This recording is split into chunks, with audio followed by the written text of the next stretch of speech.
All right, then the Eastern Cape Provincial Government, on the other hand, had its weekly media briefing to give an update on the impact of COVID-19 on the province. Now, the Special Investigating Unit is also looking into various corruption allegations, this including the scooter tender and the 4.8 million rand door-to-door COVID-19 tender, as well as the PPE tenders there.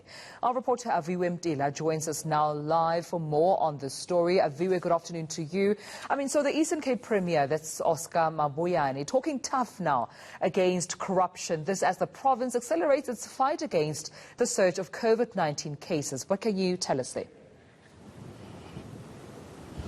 Certainly, Tumelo, the Premier Oscar Mabuyane just moments ago saying that they need a firm hand on corruption. In fact, saying that he's written to the President himself, instructing the President basically just to send through the Special Investigating Unit to basically investigate all corruption-related cases in the province. We've seen a number of them already playing out in the media. As you mentioned, some of them, the motorbike, the motorcycle, and just last week as well, we heard about the tablets tender there.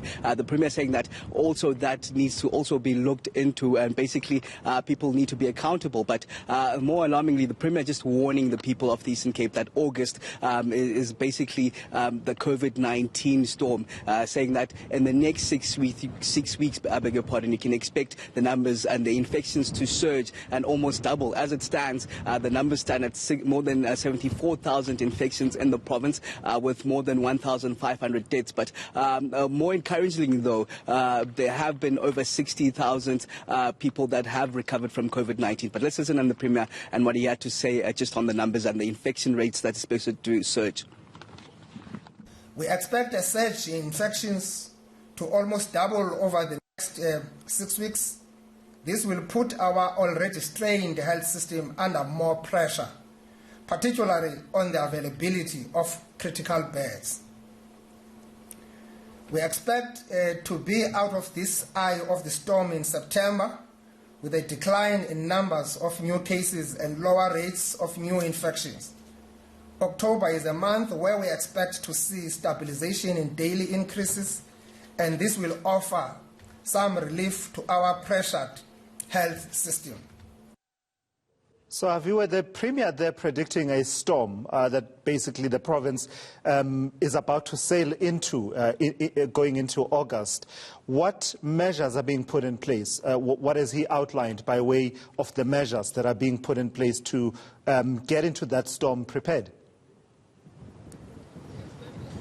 It is a war, Pratulas, as he puts it, basically, that needs everyone to soldier on, basically doing their parts, whether at home, asking your siblings or your family not to go outside, or basically those in the front lines just to continue with the work that they're doing. But we did hear that the province, in fact, needs, with immediate effect, about 4 billion rand, but is currently receiving 2.5 billion that's been allocated just to the Department of Health to assist with the shortages of beds, field hospitals, PPEs. But let's listen in on the Premier again, just on the protocols that he has urged the people of the Eastern Cape just to follow.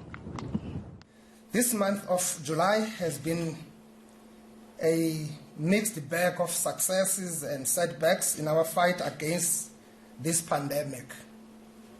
It is a month where we had a steady increase of 2,000 cases per day, but we also had a slow burn rate in the last 2 weeks of this month. It is critical that our communities continue to adhere to the universal protocols of wearing masks, washing hands, and social distancing, but more to stay at home. Our forecast is that August is the eye of COVID-19 storm. All of us must buckle up because we are about to have tough times in our lifetime. All right, Bud Aviwe Mtila, thank you so much for your time and joining us right here on ENCA. That update quite necessary. Which update? The Bud Aviwe update. Oh my goodness. Are you happy now? All because you said my colleague. You know, I was waiting for my turn. Says Bratulas, and I'm happy with that. But I guess I'll just. That league now, okay? The league of Baden and them, you know? Yeah. Bratulas, love it.